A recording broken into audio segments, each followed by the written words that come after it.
Hello friends. कैसे हो सब। आशा करता हूँ सब अच्छे होंगे। मैं doctor Rohit Sandal, Ayurveda expert and health coach. आज इस वीडियो में मैं बात करूंगा यूरिक एसिड के ऊपर। हाइपर यूरिसेमिया।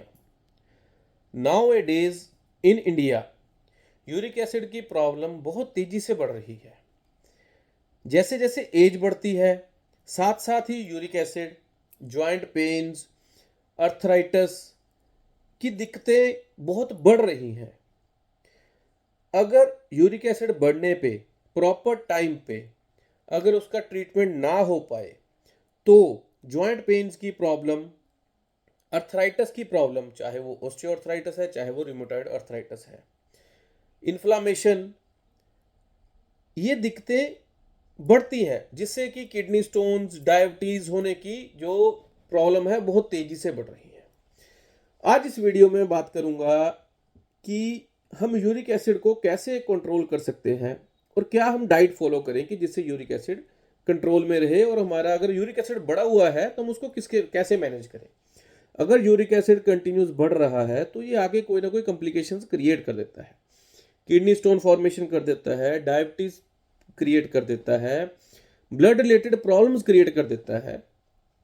तो आज इस वीडियो में मैं इसी पे चर्चा करूंगा। सबसे पहले तो हम बात करेंगे कि जो ये यूरिक एसिड है इसके क्या क्या सिम्टम्स होते हैं। सबसे पहले तो हम सब जानते हैं कि जो यूरिक एसिड है ये हमारे जॉइंट्स पे इफेक्ट करता है।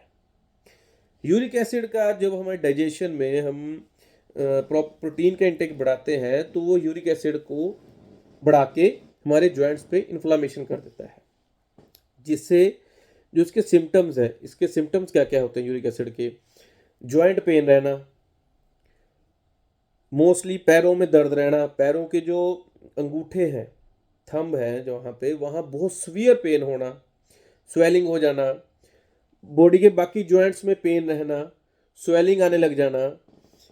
कभी कभी ऐसा होता है कि जब हम बेड से उठते हैं, जब हम रात को सोने के बाद सुबह बेड से उठते हैं तो हम ज़मीन पे जब पाँव रखते हैं तो एकदम से हमारी एड़ियों में ऐसे पेन होती है जैसे कुछ सुई चुभ गई हो, और इतनी सीवियर पेन होती है। वो धीरे धीरे धीरे जैसे हम चलते फिरते हैं तो विद इन सम टाइम वो धीरे धीरे कम होती है। वो एक सिम्टम है यूरिक एसिड बढ़ने का। और ड्राई पेन रहना एड़ियों में। मैक्सिमम हम जब काफ़ी देर बैठते हैं, जब चेयर पे बैठे रहते हैं, बैठने उठने के बाद जब हम चलते हैं एकदम से तो ऐसा लगता है जैसे कोई सुई चुभ गई हो, ये भी सिम्टम होता है।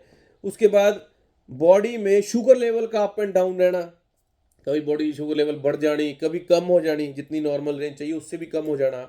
ये सब सिम्टम्स होते हैं जो यूरिक एसिड के होते हैं। मेनली इन्फ्लामेशन होती है जॉइंट्स में, किसी भी जॉइंट में पेन रह जाती है, स्वेलिंग होने लग जाती है। ये स्टार्टिंग होती है यूरिक एसिड के सिम्टम्स की। कई बार रिपोर्ट्स में यूरिक एसिड रेंज नॉर्मल आती है, लेकिन फिर भी हमें इतनी पेन रहती है एडियो में कि हम बेड से उठते हैं तो हमें उठा नहीं जाता। तब से ही अगर हम अपनी डाइट को स्टेबल करके चले तो हमें ये जो यूरिक एसिड की बाद में प्रॉब्लम है, जो ब्लड में लेवल है, वो बढ़ने से रुक सकता है। हाइपर यूरिसेमिया, इसको हम यूरिक एसिड जब बढ़ता है किसी पेशेंट को उसको बोलते हैं हाइपर यूरिसेमिया। तो इसका हमने कंट्रोल कैसे करना है। अब सबसे पहले तो हमने डाइट को कैसे फॉलो करना है। देखो, हम सब जानते हैं कि जो यूरिक एसिड है ये प्रोटीन रिच डाइट से बढ़ता है। जितना हम प्रोटीन कंटेंट बॉडी में ज़्यादा लेंगे डाइट में, वो हमारी बॉडी में बढ़ेगा। उससे क्या होएगा कि जो डाइजेशन में अमीनो एसिड्स की जो उसकी ब्लॉकेज है उसको हमने तोड़नी है। जितना अमीनो एसिड्स कन्वर्ट करेंगे हमारी बॉडी की जो न्यूट्रिएंट्स है उसको प्रोटीन्स में, प्रोटीन की ब्रेकेज होती है। जितना प्रोटीन कंटेंट बॉडी में बढ़ेगा और हमारी बॉडी में रिटेंशन होएगी, बॉडी में स्टे करेगा, उतना हमारा यूरिक एसिड लेवल बढ़ेगा, है ना। तो इसमें सबसे पहले तो हो गया कि जो प्रोटीन रिच सोर्स है, if you are non vegetarian, अगर तो आप नॉन वेजिटेरियन है तो सोच लो कि आपने नॉन वेज छोड़ दो। एग, फिश, मीट टोटली बंद कर दो। अगर नॉन वेजिटेरियन नॉन वेज खाएगा तो उसका यूरिक एसिड लेवल हमेशा ही बढ़ेगा, क्योंकि वो हाई रिच प्रोटीन है सोर्स है। सेकेंडली, अगर आप वेजिटेरियन है तो जो प्रोटीन रिच सोर्स है जैसे कि पोटैटो हो गया, चने हो गए ना, और पीनट्स हो गए, ये चीज़ें आपको अवॉइड करनी पड़ेंगी। ठीक। उसके बाद जो हमारा ये है अपना एग फॉर है, अब कई लोग कहते हैं जी कि हम नॉन वेज नहीं खाते, एग खा लेते हैं। एग में सबसे ज़्यादा प्रोटीन है। बात वो है ना कि जो प्रोटीन रिच सोर्स है उसको तो अवॉइड करो, जितना आप करोगे उतना आपके बेनिफिशियल है। ठीक। सेकेंडली, आपने क्या करना है कि जो बेकरी प्रोडक्ट्स हैं उसको भी अवॉइड करना है। जैसे बिस्किट्स है, क्रीमी केक्स है, बंद है, पेस्ट्रीज है, इन चीज़ों को भी अवॉइड करना है। अवॉइड बेवरेजेस, जैसे कि ड्रिंक्स है, जो पैक्ड ड्रिंक्स है, जूसेस हैं, ये भी आपने अवॉइड करना है। उसके बाद आपने फास्ट फूड अवॉइड करना है, जंक फूड अवॉइड करना है। ओके। जो पैक्ड मार्केट में लिक्विड्स आते हैं, चाहे वो जूस हो, चाहे वो कोकोनट वाटर हो, पैक्ड फूड अवॉइड करना है। पैक्ड फूड मैं क्यों बोल रहा हूँ कि जितना भी फूड है हमारे खाने के लिए, जो आइटम है, अगर हम उसको पैक कर रहे हैं नेचुरली, आप अगर एक फूड को कोई फाइब्रस, कोई हमारी नेचुरल डाइट है, हम उसको फूड को पैक करेंगे तो उसमें बिना प्रिजर्वेटिव के वो सेफ नहीं रहेगी, वो खराब हो जाएगी, है ना। प्रिजर्वेटिव डालेंगे, जो प्रिजर्वेटिव्स हैं वो हमारी बॉडी में बैड इफेक्ट क्रिएट करते हैं, वो यूरिक एसिड को बढ़ाते हैं। मेरे कहने का सिर्फ जो पैक्ड फूड है वो अवॉइड करने का रीज़न यही है कि जो प्रिजर्वेटिव्स हैं वो हमारी बॉडी के लिए सेफ नहीं है। फिर चाहे वो पैक्ड जूस क्यों ना हो, चाहे वो पैक्ड मील क्यों ना हो, चाहे वो पैक्ड कोई खाने के आइटम क्यों ना हो, जैसे बिस्किट्स हैं कुछ, जितना भी पैक हम लिखते हैं कि best before 12 months, best before 2 years, best before 5 years, जो ये ऐसे डाला होता है, मेंशन किया होता है, वो जो खाने के आइटम्स होते हैं प्रिजर्वेटिव पड़े होते हैं। जो ये प्रिजर्वेटिव्स हैं ये यूरिक एसिड को कहीं ना कहीं बढ़ाते हैं और इस पर हमारी बॉडी में बैड इफेक्ट करते हैं। ओके जी। अब तेज मिर्च मसाले, ऑयली फूड और चटपटा, ये अवॉइड करना है मेनली, है ना, हमारी जो डाइट है। पोटैटो हो गए, मैंने अभी पीछे बताया, और उसके बाद ऑयली फूड हो गया, तला हुआ बंद कर दो। ठीक। ये जो कुछ आइटम्स है आपको अवॉइड करनी पड़ेंगी। पैक्ड फूड कैसा भी हो, वही मैंने बोला ना, जैसा भी पैक्ड फूड हो उसको अवॉइड करें, क्योंकि ये जो हमारी प्रिजर्वेटिव्स हैं ये यूरिक एसिड को बढ़ाते हैं। अब हमने क्या डाइट लेनी है, इसमें हम क्या क्या ले सकते हैं, मैं आज उस पर बारे में बताऊंगा। सबसे पहले तो जो हाइड्रेटेड फाइबर फूड है वो आप उसका इंटेक बढ़ाओ, जैसे कि पालक हो गई, ब्रोकली हो गई, ओट्स हो गए, दलिया हो गया। ये हाइड्रेटेड फाइबरस फूड है, इसको आप जरूर अपनी डाइट में ऐड ऑन करो। उसके बाद आप रोज इसबगोल ले सकते हो, इसबगोल का इंटेक रोज लीजिए। ये जो डाइट है, क्या अवॉइड करना है, क्या लेना है, जब आपको ऐसा कोई सिम्टम आए, यूरिक एसिड के रिलेटेड कोई सिम्टम आए, या आप यूरिक एसिड से जूझ रहे हो, आपकी बॉडी में यूरिक एसिड बढ़ रहा है, आप यूरिक एसिड पेशेंट हो हाइपर यूरिसेमिया के, तो ये आप फॉलो करोगे तो आपको बहुत अच्छा, और मेडिसिन भी काम करेगी। अगर आप कोई परहेज नहीं रखोगे, जो है पैक्ड आइटम खाई जो सब कुछ, अगर आप ड्रिंक्स लेते हो ड्रिंक लो, नॉन वेज खाते हो खाओ, तो क्या है कि मेडिसिन आप कंटिन्यू खाते रहो, फिर वो डिजीज को क्योर नहीं करती। क्योर कैसे होती है, जितना हम अपनी डाइट को स्टेबल करें, उसी के लिए आप कोशिश कीजिए अपनी डाइट को मेंटेन करके रखिए। हो गया, आप हाइड्रेटेड फाइबरस फूड का इंटेक बढ़ाओ जितना बढ़ा सकते हो। सेकेंडली, आपने क्या करना है कि आंवला जूस और एलोवेरा जूस, 10 to 15 ml आंवला जूस और एलोवेरा जूस, ये आपने दिन में 2 बार लेना है, मील खाना खाने से 10 मिनट पहले। उससे क्या होगा, जैसे 10 to 15 मतलब 2 चम्मच आंवला जूस और 2 चम्मच एलोवेरा जूस 1 कप पानी में उसको मिक्स करके खाना खाने से 5 से 10 मिनट पहले लेना है। इससे क्या होगा कि जो आप खाना खाओगे वो यूरिक एसिड में उसकी ब्रेकडाउन नहीं करेगा प्रोटीन की, ये यूरिक एसिड का जो सिक्रीशन है उसको स्टेबल करेगा। ठीक है जी। सेकंड, तीनों टाइम, जब तीनों टाइम खाना खाओगे, खाना खाने के बाद 5 मिनट के बाद 1 चम्मच अलसी के सीड चबाने हैं आपने। अलसी आती है मार्केट में, आपने अलसी के सीड लेने हैं। खाना खाने के तीनों टाइम बाद आपने 1 1 चम्मच अलसी का सीड चबा चबा के खाना है। उससे क्या होएगा कि यूरिक एसिड जो आफ्टर मील डाइजेशन में जो हमें प्रोटीन ब्रेकेज होती है, उससे यूरिक एसिड में कन्वर्ट नहीं होने देगा वो। ठीक है जी। उसके बाद आप अगर ऑयल यूज़ करना चाहते हो तो जैतून का तेल, ऑलिव ऑयल का यूज़ करो। ऑलिव ऑयल यूरिसेमिया पेशेंट के लिए दी बेस्ट है, बिकॉज ऑलिव ऑयल में विटामिन ई बहुत ज़्यादा होता है। जो विटामिन ई रिच सोर्स है वो यूरिक एसिड को कंट्रोल करके रखता है।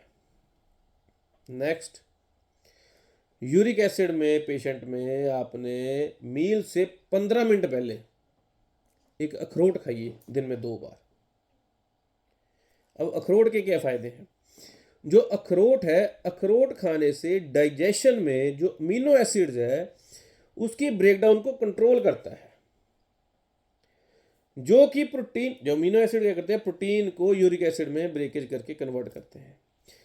अब अखरोट क्या करेगा कि जो डाइजेशन में अमीनो एसिड की ब्रेकेज को कंट्रोल करती है, जो कि प्रोटीन्स को यूरिक एसिड में कन्वर्ट करने से रोकता है। ओके, तो ये बेनिफिट हो गया अखरोट का। नेक्स्ट, यूरिसेमिया पेशेंट में आप vitamin C rich source food जरूर अपनी डाइट में ऐड ऑन करें। उसका क्या बेनिफिट है? जो विटामिन सी रिच सोर्सेज हैं ये हमारी बॉडी में यूरिन का फ्लो बढ़ाते हैं। अगर हमारी बॉडी में कुछ क्वांटिटी में यूरिक एसिड बन रहा है तो वो यूरिन के रास्ते हमारी बॉडी से पास आउट हो जाएगा, एक्सक्रीट हो जाएगा। उससे क्या होगा कि हमारी बॉडी में यूरिक एसिड का जो लेवल है वो बढ़ेगा नहीं, नॉर्मल रहेगा। तो विटामिन सी सोर्स अपनी डाइट में जरूर ऐड ऑन कीजिए। नेक्स्ट, डेली आपने 2 से 3 चेरी रोज खानी है। जिस सीजन में चेरी मिलती है या आपके जिस एरियाज में चेरीज मिलती है तो आपने डेली की 2 से 3 चेरी रोज खानी है। उससे क्या होएगा?